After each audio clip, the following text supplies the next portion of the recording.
Welcome to Inbound Sales Journey. If you want to hone your sales skills and learn from the leaders on inbound selling, you've come to the right place. This episode of Inbound Sales Journey is brought to you by the Agency Sales System, the online course designed specifically to teach you how to build a rock-solid agency sales system inside your HubSpot CRM. Learn more at doinbound.com/sales course. Now, here are your hosts, Ryan and Greg. Welcome back to Inbound Sales Journey, episode number 101. Ryan and I are here this week, and we are going to be giving you guys a little 101 ourselves as we talk about courses. So this is something, if you are familiar with some of our work here at Do Inbound, we have a good number of training courses built out, and that's something that we take really seriously, is education for the agency community specifically. So what we are talking about here today is how to create courses to grow your agency. Ryan, I know that you have some thoughts on this one, and I'm going to let you give us the intro, but we can talk about, should there be free courses? Should there be paid courses? What should the format be? What are the platforms that people use? How do we come up with them? How do we build them out? I want your thoughts. That's a lot of questions for me to answer. Just give us a quick intro overview here to start with. Why, as an agency owner who's trying to provide services and make a lot of money and have a successful business where people are happy and my employees and team members stay with me and we produce really good work for our clients, why am I interested in courses?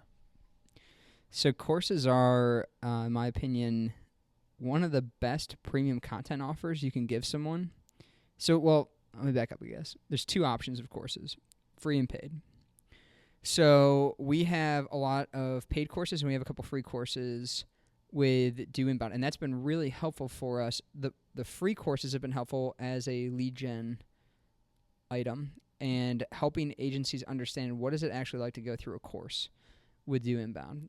And I think that if you take that and you apply that to the agency space, it's kind of the same thing, right? There's a lot of agencies out there. A lot of them have similar looking websites, similar looking a lot of stuff. Don't get me started. There's a lot of similar looking agencies out there, and having a niche is one way to differentiate.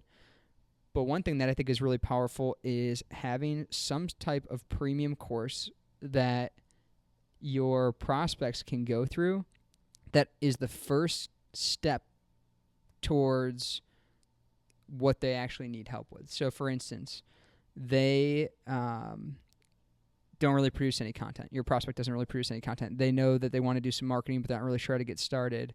You have an opportunity there to create courses to help people understand how to build a buyer persona, how to approach building a content strategy, how to approach PPC in X industry, whatever it is, instead of ebooks, doing something a little bit different. And what that does is it makes it a more personal experience for them. So if you write an ebook about it, that's one option, and they can read it, and it could be valuable, and that's a great way to get leads.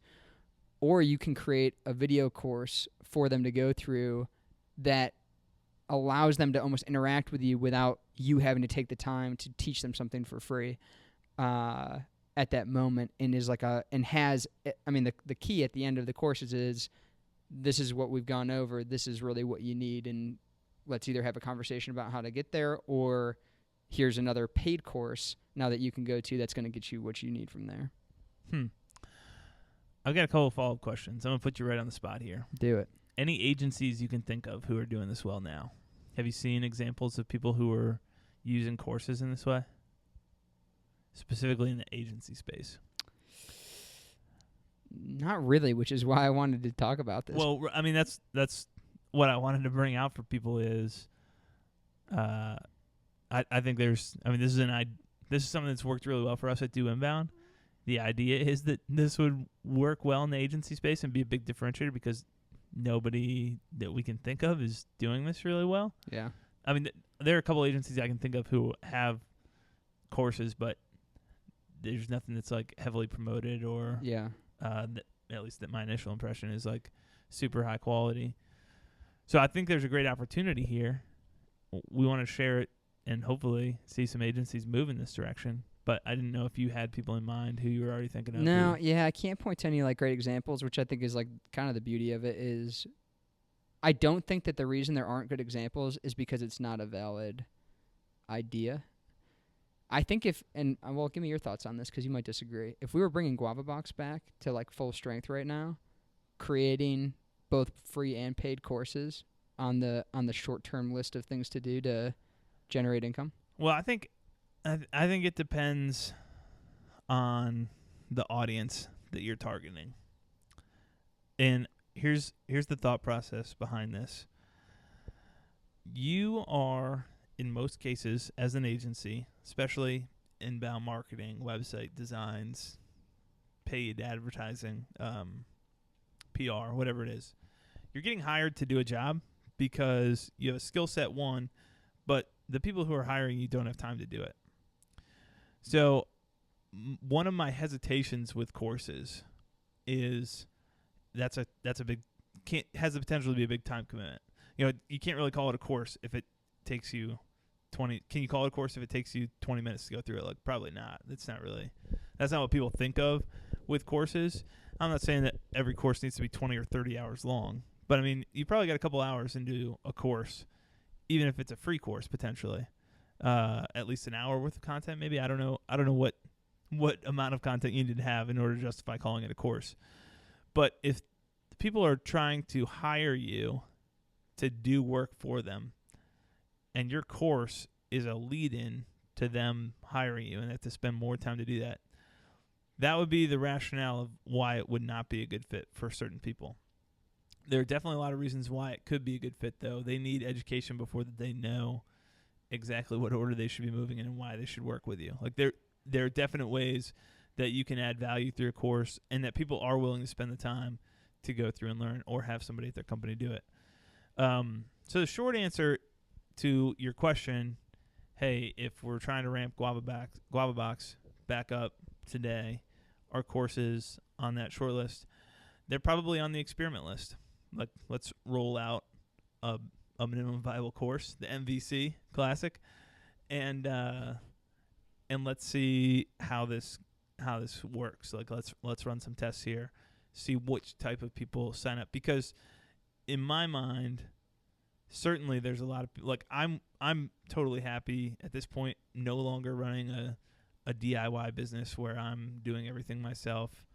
Have a team of people and am paying people and hiring people to solve problems for me, and I'm still willing to go through courses. But the majority, like, it's very possible that the majority of people you get into a course, if you just throw it out there to the world, are the DIY small business owner, less than 10 people, 5 people at their company, and are those the people who have the budget to hire you to do the things that you want to do as an agency. So I think that's where you need to understand who are we targeting and what type of people are we targeting.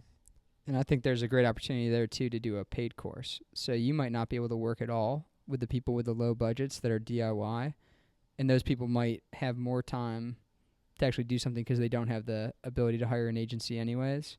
So if you can solve their pay point of a course on strategy of how to do something without actually having to spend your time to do that and charge a couple $1,000 for that and get 10 people to sign up, then that's, money that you would have now that you wouldn't have, and potentially like salespeople's times too, of not having to go through.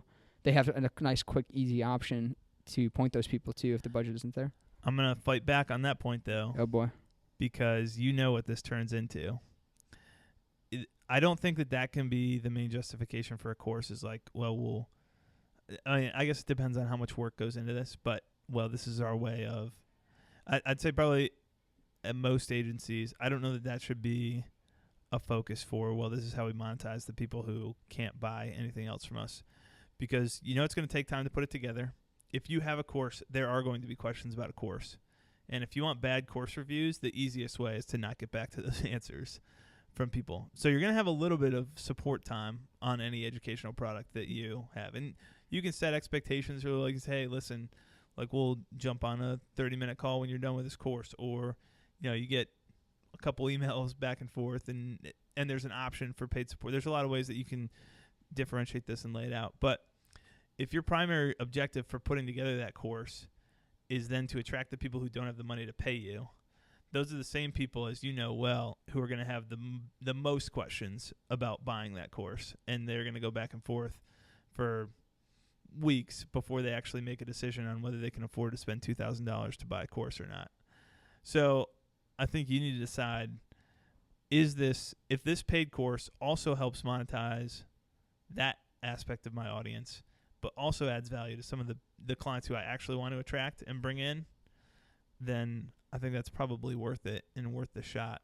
But I would not pour a ton of time and money and resources into building out a course that I'm going to charge whatever for and plan on that being for the people who don't have the budget to work with me, at least not without some substantial validation. I just think in the agency space, there's already enough drags on your attention and on your focus that you staying focused on the right customers for you is probably what you need to be doing.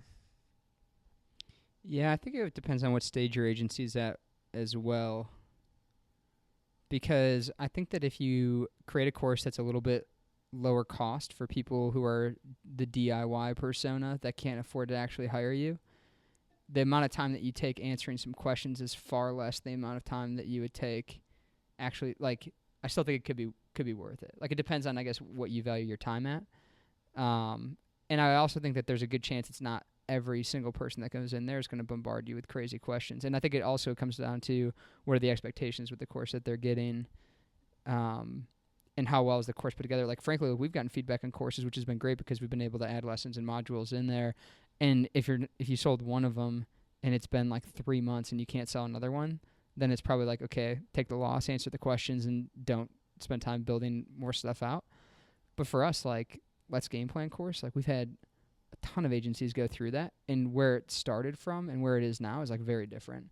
And that was because people asked questions. And I thought that although it was kind of like a time commitment for us to answer those and then modify the course, I'm really glad that we did all that because now we have a better product. Right. I guess the difference that I'm seeing, though, is like Let's Game Plan is pretty core to our business. Like, this is one way that we specifically help agencies grow, and agencies growing and being successful is a huge part of, like, that is our mission at Do Inbound, and that leads to more success in the software platform with other training courses that we have with that. So to do that for us makes a ton of sense. And because the volume is pretty substantial. Like, we're marketing to people who should be using Let's Game Plan and leveraging that product. I think on the agency side, if you are targeting businesses, most of your businesses that you're looking for, like GuavaBox as an example, an ideal fit client for us is doing $25 million a year plus with an internal marketing team, and they're in the software space. And if we build out a DIY web design guide or DIY PPC guide, that's not what those companies are looking for. So now we're looking into a totally different audience to monetize if those are the types of courses that we're building out. So I guess that would be my reasoning for possibly avoiding. And we could say, like, I think that in that case, you're probably not saving that much time on the sales side either. I realize I'm just trying to poke as many holes in this and have like a real conversation with you as we roll through it. But I think if then you're trying to also sell that course to people who you happen to get on the phone with, you could even be adding to your sales load, which may, depending on the price tag and close rate and stuff, may or may not be worth it. But I just say have those focused ideas in mind. And so my personal choice would be to build something that aligns really well with the service that we ultimately want to get them on, and is also targeted towards the type of businesses who we want to attract and have as end customers. Great. We just need a few listeners to be guinea pigs. Be a guinea pig. Tell us tell us how it works. I mean, I think that, like, if we were building GuavaBox back up, I would try a free course that's pretty core to like what we're trying to help our customers do. That's like a good first step that isn't like too crazy. Maybe it's an hour long to go through or whatever, that leads them into realizing like what they don't know and what they need. And then like a pretty like clear next step partnership, like what the next step would be with like getting this stuff done with us. And then I'd have a paid course for, I'm just thinking about our database and like the number of leads that were the DIYs that just we never monetized or did anything for, that like they need help, and we could create a course and put it together and have it be a 5-hour long course, and they could get a ton of value out of that and pay us $1,000, $2,000, whatever it is. I don't know. We'd have to experiment with price there, but it could be really helpful, and then give us some sort of monetization. And they would ask some questions and stuff. But I think also with courses, the nice thing is like you can automate that a lot, like automate the sales process a lot by having pretty clear overviews of exactly what they're going to be getting. It's a lot easier to sell a small product like that than it is to sell your retainer service, which is why we do the game plan also. It's like the same concept in there. So I think that's what I would do and what I would try. Nice. Well, there's our debate back and forth on courses. If we didn't scare you off, if I was unsuccessful, I'm just kidding. I'm not trying to scare people off. I would definitely think about the alignment between who you're serving and the course content that you put together and the way that you structure that, the types of schedules that the people have, who you're going after. But those are my thoughts on that. Anything else you want to add on what this looks like, Ryan? Quick thing. So just if people are trying to do courses, we whipped one up in WordPress. It was okay. Not great. We moved to Teachable, which is another software to maybe look at. Again, there's no perfect software out there for anything, but that one's been pretty good. You can do free and paid courses there. So that's what we do for a lot of our trainings in Do Inbound.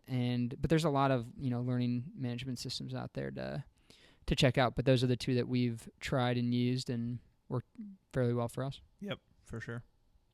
Cool.